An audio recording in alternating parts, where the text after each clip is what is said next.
This is Nina, and we have gathered for the 15th edition of the Audible Weed Walk. Today is a very special day, especially in Bengal. This is the first of the 3 days in the worship of Goddess Durga, or the eternal Shakti, goddess of inner strength.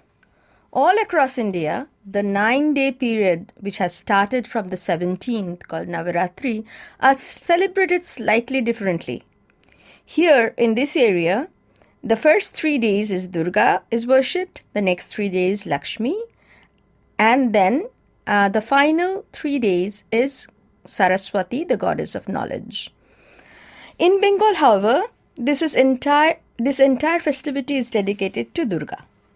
Durga is the daughter of Himalaya and comes to her annual visit to her ancestral home, to the earth, with her children.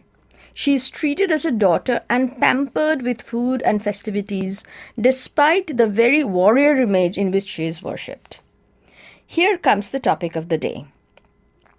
So much is cooked and offered, and so much have changed over the centuries.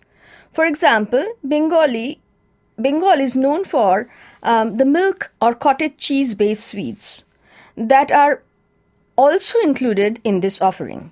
But cottage cheese, if you really look at it, came to India via the Portuguese. With them, the knowledge first came to southern India.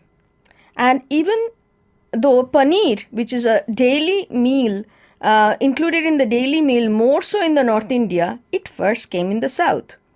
Some experts say that in the south, the Muslim community who had first embraced the knowledge and which ultimately brought it to the different parts of India, led to the different experimentation in different parts, and in Bengal it led to a lot of delicious sweets. Fascinating, isn't it? Culture and tradition are all fantastic as long as they remain meaningful and can change. Some things takes time though. For example, the flower rosy periwinkle, also called the Madagascar periwinkle. If you don't know this flower, I'm sure that you have seen it. You probably don't know the name. Check it out. It clearly originated in Africa, but this flower is accepted as one of the flowers which is used in the worship, along, say, the indigenous ones like the marigolds or the hibiscus. But rose, can be used for decoration, is usually not used in the actual worship. I think this has to do with when in the timeline it was naturalized. Perhaps for the sweet, it had a kind of easier and a fast track acceptance than, say, the sweet smelling rose. I also find that interesting. Durga Puja in Bengal is less of a religious festival and more of a social event. Being away, I was reading and asking my mom and sister about the traditional food made during this time. Bengal has 2 traditions. One is Vaishnava tradition, where only vegetarian foods are served in the worship, and the other is Shakta tradition, where both meat and fish are served as an offering. Turns out Durga festival used to be the more private household affair before. It is only the last 200 years that it has become increasingly a public event. In Bengal, it is called Sarbojanin, which literally means Purtus or for all people. With that change in the mode of how the festival is organized, the offering or the bhog has also become increasingly vegetarian so that everybody who comes can partake it. However, if I take the menu of both veg and non-veg stream, one plant, a weedy herb, sticks out. Remember last week I had mentioned that in areas of southwest monsoon, during the rain, the leafy greens are not eaten for various reasons. So, southwest monsoon ends usually before Durga Puja, but still there is a kind of half a month wait before the eating of the wild green starts with a bang. And in Bengal, it has a day to kickstart it. with the exception of this one green, which is commonly cooked during the Durga Puja as well and in the later festivities that continues. Guess which one? Well, it is called cocoyam, taro, or the scientific name is Colocasia esculenta.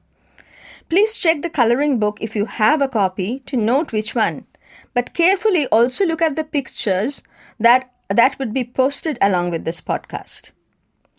The plant is called kochu in Sanskrit, and in Bengal and Assam it is called kochu and kasu. It seems that it had originated in the Bay of Bengal region and in Southeast Asia, kind of in that area, and traveled via the ocean trades to the Polynesian islands, where it is very popular and was introduced to Japan some 2,500 years ago. The plant is widely distributed all across the tropical world: Asia, Australia, Polynesian island, Egypt, Mediterranean basin, East and West Africa, the Caribbean, and the Americas. In all places, the plant is eaten. It is also found in the southern states of United States, where it is considered a noxious weed. Go figure that. The word taro, however, comes from the Maori word, since Captain Cook first encountered it in New Zealand in somewhere around the 1700s. Its scientific name, Colocasia esculenta, also is like a code language and tells us a story. Taro was very popular among the Greek and the Romans as a tuber much before the potato became very popular. In the ancient Greek, the word colocation means lotus root.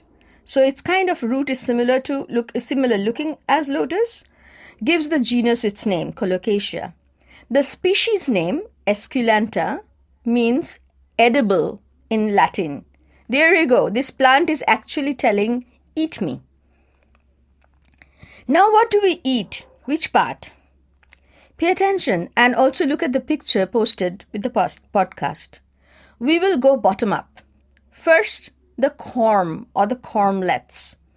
It's called arbi or arvi in Hindi, kochurmukhi in Bengali, and sempu or neerasempu in Tamil.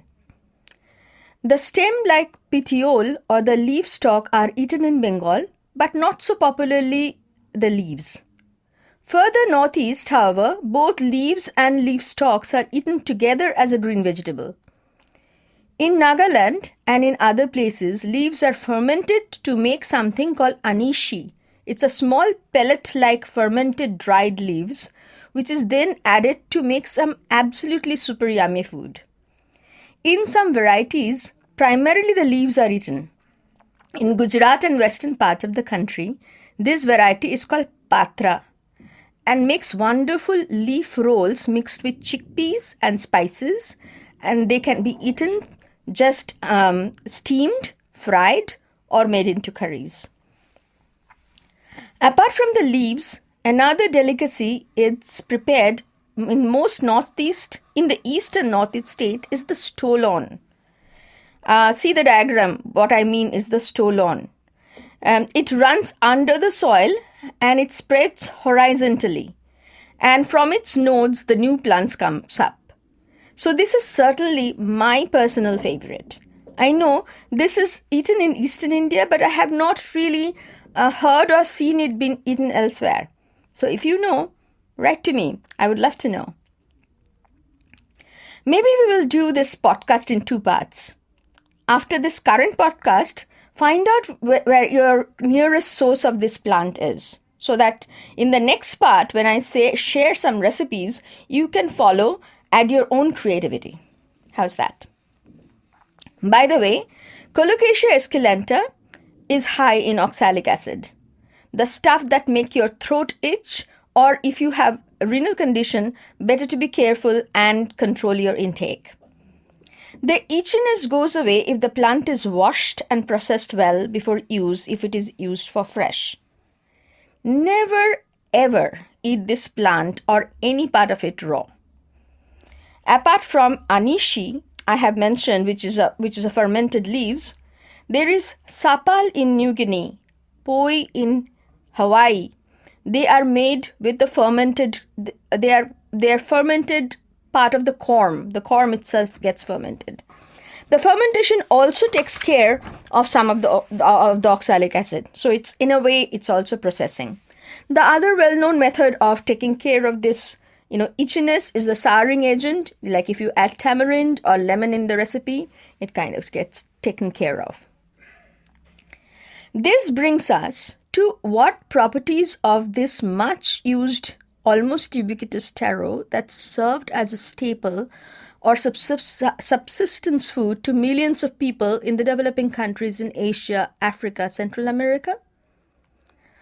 Well, to begin with, it is a perennial plant, grows round the year, and it's naturalized and natural habitat. So it grows round the year in these habitats. So it belongs to Araceae family. Sorry, it's Araceae, Aracea family, and grows both wild and cultivated. Because of its absolutely ubiquitous availability in the areas where it grows, it's probably remained popular. Nutritionally, however, taro contains more than twice the carbohydrate content of potatoes and about 11% of protein per dry weight. This is more than yam, cassava, or sweet potato, which are considered very healthy tubers. Many authors also stated that the protein content in taro is higher than the other root crops in leaves and the tuber respectively. It contains about 85 to 87% of starch with small granule size. Now this small granule size gets mentioned every time somebody is actually academically reporting about taro.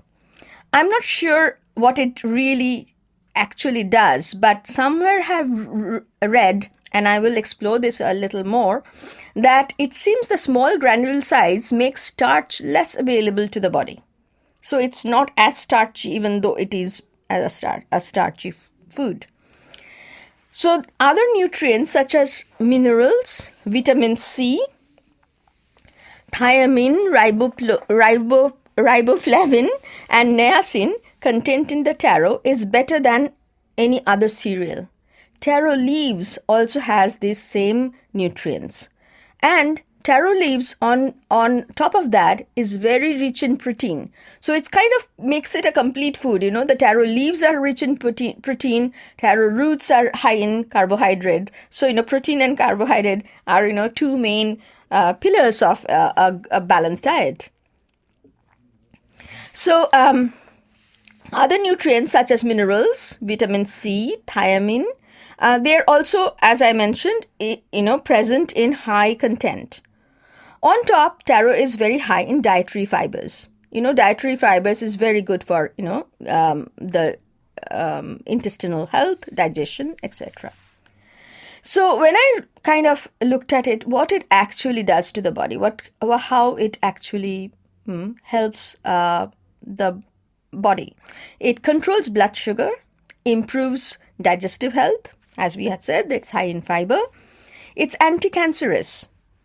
It's healthy for heart. It's good for vision. It boosts immune system, improves blood circulation, excellent for skin health, reduces fatigue, and helps with weight loss. Now, if you really look at this plant, it seems like this is the go-to plant, like the wonder plant. And why not are we talking about it as the next wonder plant? Probably it will be, eventually. Nowadays, zinc deficiency, it's widespread. Not just nowadays, but, in general in this time. But it is actually of a concern in this time because in fighting COVID, people are recommended zinc tablet, which means having a proper amount of zinc in your diet is very important for fighting or to be, to remain healthy in these kind of times. Taro is one of the few non-animal sources of zinc. So that makes it very, very important food to pay our attention to. To fight malnutrition, we don't always need industrial level intrusive agriculture and sophisticated technology. Those sophisticated technologies are good to have, but when we need them. But for most part, if we know our plants, if we know the plants that are growing naturally around us, it can address some of these issues pretty easily. So with that thought, hold on. In the next part, we will address how to incorporate some of these parts of this particular amazing plant into our diet. So stay well, stay safe, and enjoy the festivity. Thank you.